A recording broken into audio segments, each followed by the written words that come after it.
Hoy nos regresamos al capítulo 5 del Evangelio de San Juan. El capítulo 5 nos narra la siguiente descripción con respecto a la curación de un cojo, y que aparte de la curación de ese cojo, de ahí se desprende una serie de cuestionamientos por parte de los judíos al Señor Jesucristo. En este capítulo 5 vamos a mirar 10 pruebas donde Jesús les mostró a los incrédulos judíos que Él era divino, que Él había venido del cielo, que Él no era un Mesías aparecido. 10 pruebas que vamos a presentar a continuación. Pero antes iniciamos con la introducción de la primera escena. Eso está en el capítulo 5 de Juan. La primera escena que encontramos aquí es la curación de un cojo. En este capítulo, así como en la curación del cojo, Jesucristo muestra su poder, su autoridad, su dominio sobre la vida, sobre la muerte, las enfermedades, sobre 10 cosas que les voy a mencionar. Pero hablemos primero de la escena del paralítico, porque el capítulo comienza con él. Primera escena, al lado del estanque de Betesda hay enfermos, ciegos, inválidos, cojos, pobres, mendigos. Esto refleja la condición de la humanidad. En el Salmo 69, versículo 2 dice: me encuentro hundido en lo profundo del pantano y no hallo dónde poner mi pie. He caído en aguas abismales y me cubre la corriente. El Salmo 73, verso 2 dice: en cuanto a mí, casi se deslizaron mis pies, por poco se resbalaron mis pies. Efesios capítulo 2, verso 12: en aquel tiempo estabais sin Cristo, alejados de la ciudadanía de Israel y ajenos a los pactos de la promesa, sin esperanza y sin Dios en el mundo. El estado del mundo es un estado sin esperanza y desesperante. Sin esperanza y desesperante. Esa era la condición que refleja el capítulo 5 que estamos citando de Juan. Multitudes de enfermos venían allí y esperaban el movimiento del agua, según dice el paralítico. Segunda escena, Jesús y el paralítico. Jesús muestra que tiene el poder para satisfacer las necesidades de los desesperados de todo el mundo. La situación para este hombre era difícil. Estaba enfermo, hacía 38 años. Jesús sintió compasión por él, se conmovió como lo hizo en todas las ocasiones.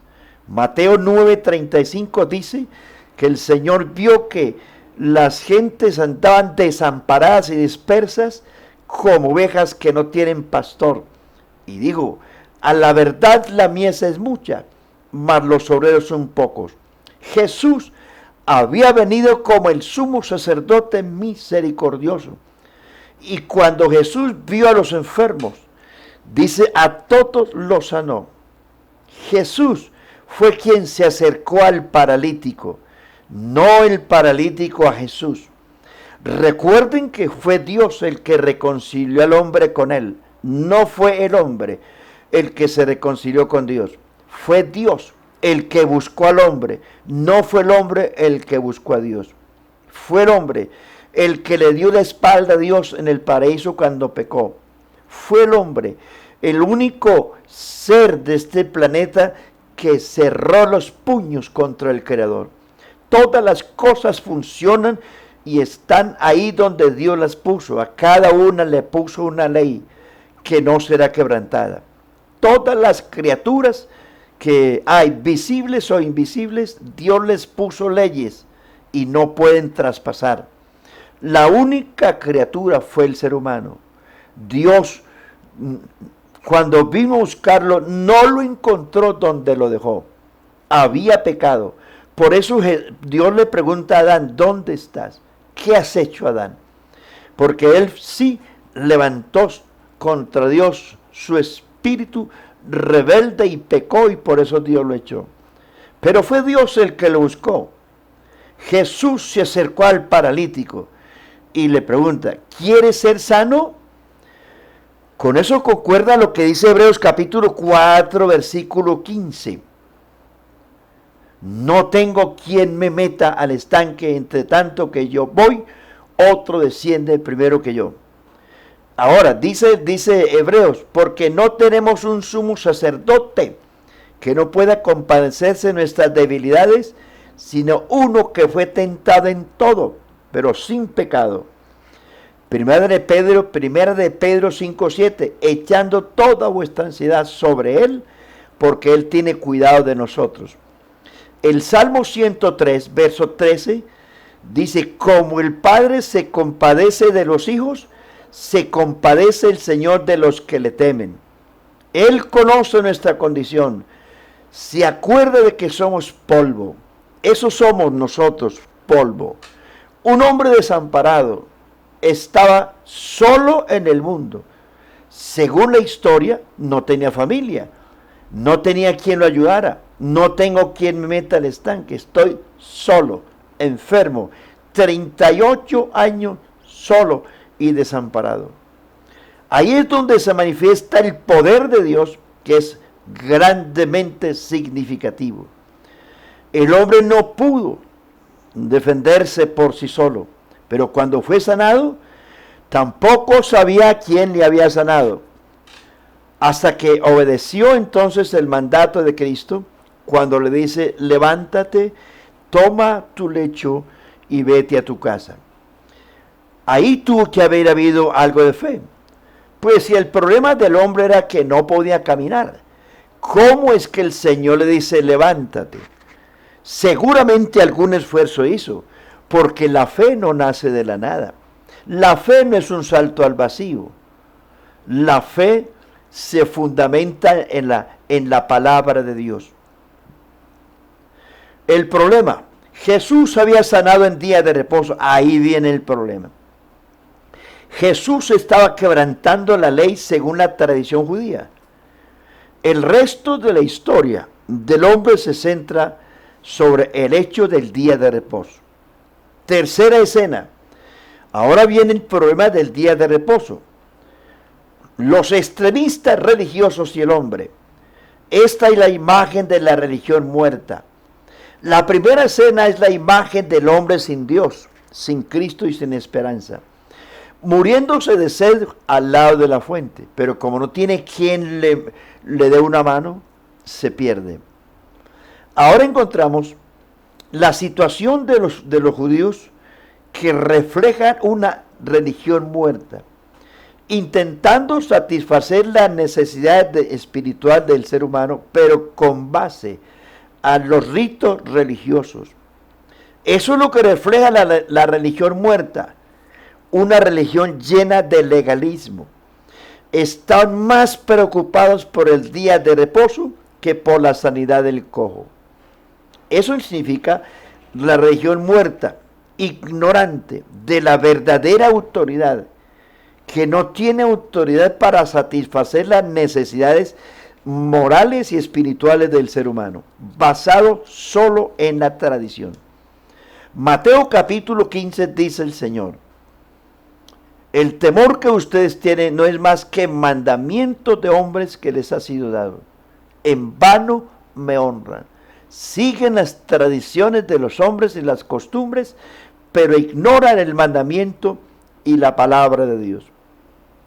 Entonces, los ojos de esta gente no estaban puestos realmente en Dios, sino en una posición religiosa y secular. Es lo que refleja la religión de los hombres, ciega, sin amor, no busca el bien espiritual de los demás, sino el bien propio. Religión, preguntaron, no le preguntaron, mire usted cómo es la gente, no se alegraron de ver a un paralítico de 38 años que estaba enfermo. No le preguntaron, cualquiera se alegra. ¿Sabe qué dijeron? A ver, ¿dónde está este tipo que violó el día de reposo? ¿Dónde está? Les importaba más la tradición religiosa que la sanidad de un hombre, porque esa es la religión. Le importa más guardar la tradición que la salvación de los pecadores.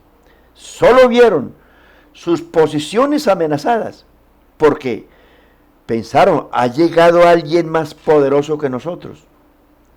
Por eso Jesús les dice, qué bueno que ustedes entendieran lo que supiesen: misericordia quiero y no sacrificio.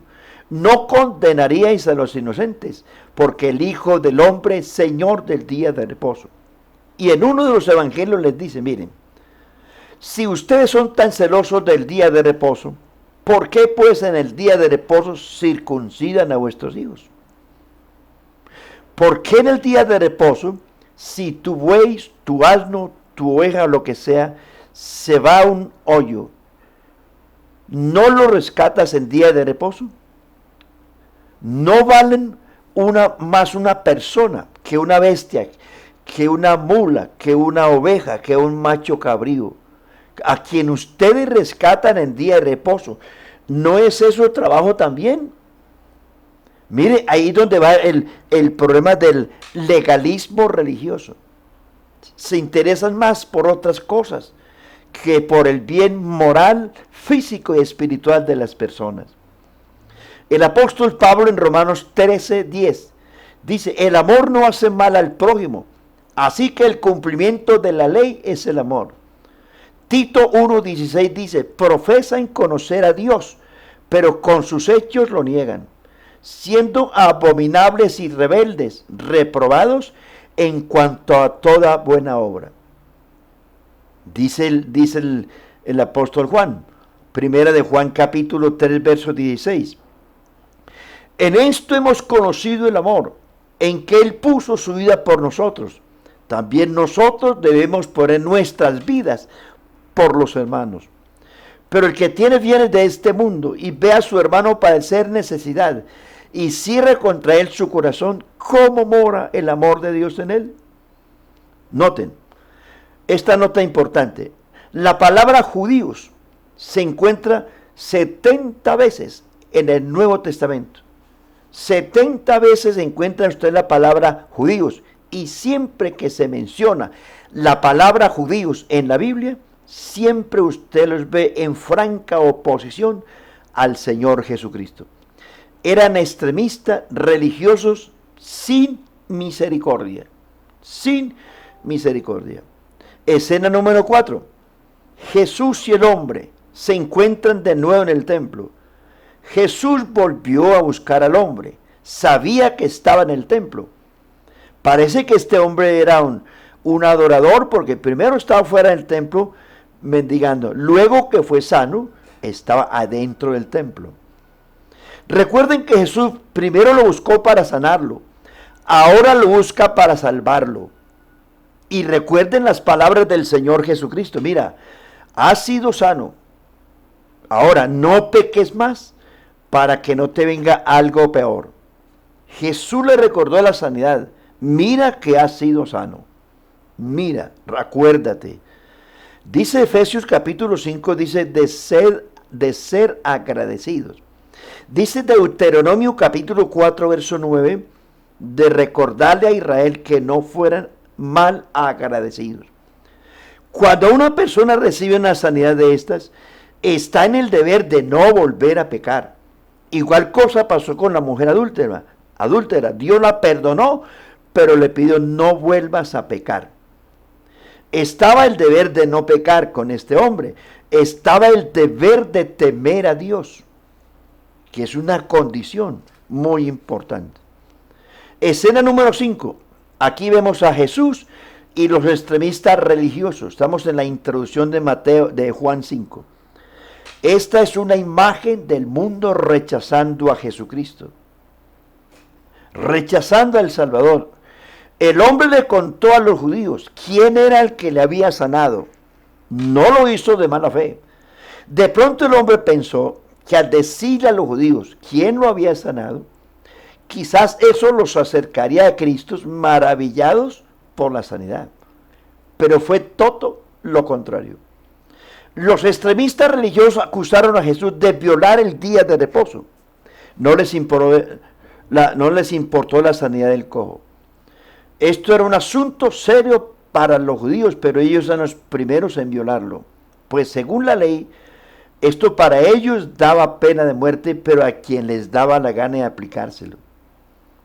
En este momento y en toda la historia de los judíos,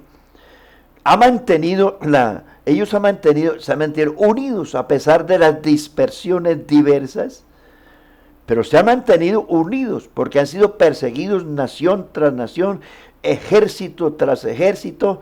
Millones de ellos han sido deportados y dispersos por el mundo, pero lo que ha mantenido unidos a los judíos son sus creencias religiosas. Y pelean, y discuten por ellas, y se hacen matar por ellas. Así es la vida. Nosotros que conocemos la verdad, fácilmente renunciamos al evangelio. El judío que vive según la ley, según la tradición, que ya no existe para salvación, se hacen matar por ella. La defienden como, mire usted, cómo defendieron ellos el día de reposo. Y en todas partes usted ve a la gente acusando al Señor. Los extremistas religiosos judíos tenían profunda convicción de su religión, pero ellos, según Mateo capítulo 12, versículos 1 y 2, interpretaron mal la palabra, porque Jesús les dijo: vosotros ignoráis, erráis ignorando las escrituras y el poder de Dios. Los judíos rechazaron la justicia de Dios. Al rechazar a Jesucristo, rechazaron la justicia de la ley, porque la ley tenía una justicia que solamente Jesucristo la podía cumplir. Permitieron que la religión y los rituales se convirtieran en algo más importante que satisfacer las necesidades básicas de la humanidad. Los extremistas les importaban todos los rituales religiosos. Y miren ustedes descaradamente cómo le preguntan al Señor. Siempre en todas partes de los evangelios usted ve a los judíos con mala intención, provocándolo, a ver si de alguna manera en alguna parte fallaba. Vea, se acercaron ellos donde Jesús, y le preguntaron: ¿con qué poder, con qué autoridad haces esto? Ellos lo veían hacer señales, pero ¿cómo eran de tercos? Señales más de las que Jesús les mostró, no les mostró Moisés ni Elías. Pero ellos querían ver otro tipo de señales. Las señales de Moisés y Elías eran señales visibles en la creación para mostrarle al faraón la grandeza de su poder. Igualmente Elías. Pero las señales de Jesús era un asunto de tipo moral y espiritual, porque tenía que ver con la solución espiritual, moral y física de la gente. Es distinto. Las señales de Moisés, de Elías y las de Jesús eran distintas, porque Jesús fue al hombre, a buscar al hombre, a darle alivio al hombre, a darle libertad a los cautivos y a los presos apertura de la cárcel. ¿Qué señal nos muestras?